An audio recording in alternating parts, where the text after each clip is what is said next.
Hi, I'm Dr. Kemi. It's about 11 p.m. on Saturday, 16th of November, 2019. I just want to do a real quick video on this Sarumi thing. A lot of you have been wondering and DMing me about this stuff. And you can't get the real news in Nigeria unless you come to Kemi Talks. Okay, so let's talk about Baba Femi Sarumi. Some of you are saying, why did the EFCC arraign him again this week?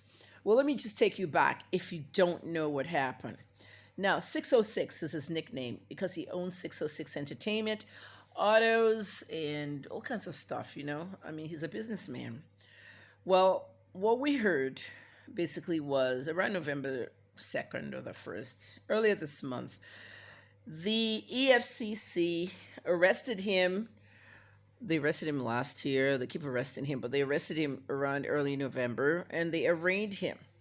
And a judge told them to remand him in Ikoyi prison, which is where he is. Now, 606 was accused of money laundering. And the EFCC had an amount, I think it was 204 million, 204.1 million. At the end of the day, they said it was money laundering, which is a crime. However, they said he was remanded in custody because the judge said there's another case in America. And I told you guys in my video then that the other case is an FBI case. It's important that you guys know your civil rights. I've always told you that. All right? There's been a lot of BEC scams in Nigeria and America lately. And as you know, October was Yahoo month. They arrested a lot of people in October. Now, let me tell you exactly what's going on with Sarumi's case because he was rearranged this week on the 14th of November. And people are saying, why was he rearranged? This is what's going on, okay?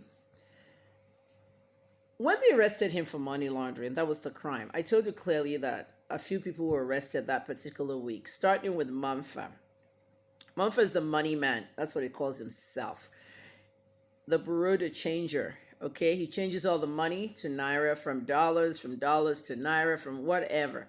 We know Mumford. That's what he portrayed. The EFCC said Mumford is not what he portrayed and that there is a bureau de change business and it's owned by him and his siblings. So I don't understand what the EFCC is trying to say there. Okay, look at it this way. Okay, proactively, look at it this way. Mumford is the money changer, okay, for everybody in Nigeria, whether it's a politician or whatever. He changes money. So now the EFCC is saying, okay, you change money for everybody, but some of the money you changed was proceeds of crime. How is he supposed to know that? He sells money and buys it. Okay, let's put Mumford aside. Hamza was in the picture with 606 at the club. That's the guy that they arrested, I believe, with Mumford. Kudai, the Lebanese guy. It's the same person in the picture. If I'm wrong, just tell me who was in the picture. But that was on 606 page after they arrested him. He has an admin. He sells cars. So somebody's running that page. At the end of the day, here's the deal, okay? Why did they rearraign Femi Sarumi this past week again? It's the FBI case. See, the FBI is in Nigeria. Once they want to arrest you or they want to nail you for some kind of BEC scam or fraud, okay, they'll come to the embassy, okay? They attaché to the embassy. They filed their paperwork there. Can they carry you back with them to America to face charge? It's almost impossible. Nigeria doesn't have extradition laws, let alone those that work. Okay, we still have Buruji Kashamu and others out there. Buruji Kashamu was the guy in the drug case in America, the very popular drug case. Everybody went to prison, came out, made a movie, Orange is Now Black. Now they're chilling their movie money. But he never faced anything. He ran to Nigeria. And I know everybody's tried to extradite him forever, except, especially his arch enemy, Obasanjo. Well, you know about that. Extradition doesn't exist. It's almost non-existent. Maybe somebody who put it there put it to protect Nigerians. I don't know. But when Obi Okeke was arrested, the Invictus boy, when that one was arrested, remember what the FBI said? If he had gotten into the plane, okay, he was scheduled to leave for Nigeria. If he had gotten into the plane, we would have lost him. Those were the FBI's words. We would have lost him. Lost him as in how? He will have entered Nigeria and they would never have been able to prosecute him in a U.S. court. So what the FBI is doing now is that if they can't prosecute you in their own court, they'll come to your country and prosecute you there. All right? Only problem I have with the EFCC is that they need to explain that carefully to the public because it's our right to know. And what I keep telling you about mental slavery is going to continue. Okay, I sat down this morning. I said I'm not going to put any more videos on Instagram. Go to YouTube for all videos. A message of motivation for Titans of Tacha, and what do I get? Young ladies abusing me. This is what Shore said, and I will always say it. Once we see that you're stupid, we'd like to keep you stupid. That's what the government is doing to all of you. Okay, you're sitting down online, screaming, yelling, I'm a Tacha bitch, I'm this and that. You know, look at me at 55 years old. Are you going to look like me when you turn 55? A lot of you are wasted. You know, fucking all over the place, doing all kinds of nonsense, screaming, yelling online, no identity, no future, nothing. Okay, what are you doing? Celebrities are selling you wigs, creams, and all that. That's about it. You have nothing for yourself. Even Tacha that you're all worshiping. Tacha is doing her own thing, building her own life. You're there abusing anyone that antagonizes her. Know what's going on in the world. Back to Sarumi. Mental slavery.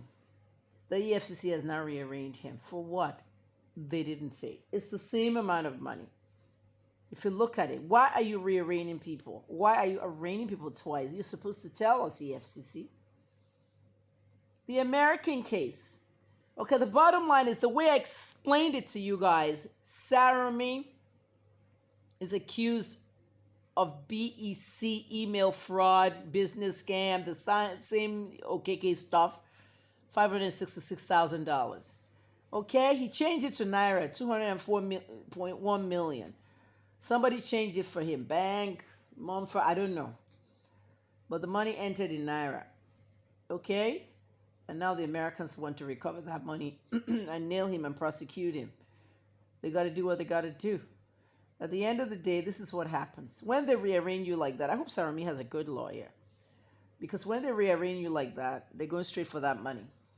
Remember Obi Okeke had like 200 and something million in his account? The money was forfeited by the EFCC to the feds, the federal government. Remember I went on Twitter and I said to the EFCC, how can you touch his money? What if when he starts he's abroad in America, okay? When his trial starts and they have to do a judgment, sentence him to 30 years in prison, and they have to pay back Unitrack and all the people he stole the money or attempted to steal with. Where are they going to get the money? The money's sitting in his Nigerian account, 200 and something million. The EFCC has garnished it away. EFCC was tweeting me, telling me I should go and look at section article 29 or article somebody. Okay, whatever article that was, I actually went to look it up, and it was there. They can take your money, they can forfeit your stuff. You see how they do it all the time with the oil lady, Alison Madueke Desani. So the bottom line is they need to be more transparent when explaining things to you, the masses. You need to know your civil rights. Femi Sarumi needs to know his civil rights. I hope he has a good lawyer. But at the end of the day, at the end of the day, the bottom line is that he was rearranged, possibly, I'm not a spokesman for the EFCC, possibly, because of the American involvement. Any amount they can get back, they'll try to get back. That's just the way it is. Stop this cyber crime, cyber fraud, Yahoo thing. It's just making everybody looks bad. You want to spend the rest of your life behind bars. Sarumi knows that Ikoyi prison is not a good place. Port Harcourt prison is a bad place. 4,000 male inmates, 75 women. Ikoyi prison doesn't have half of that, but it's even worse. Don't go in there and go dance soapy and all that stuff. Prison is not what you think it is. It's worse than that. Okay? Even Naira Marley, who was at Ikoyi prison, that soapy song talks about Kiri Kiri. He's never been in Kiri Kiri, I don't think. It's really bad in the prisons. Think about it before you commit a crime. Dr. Kemi Olunloyo for Kemi Talks. November 16, 2019. Thanks for listening. Good night.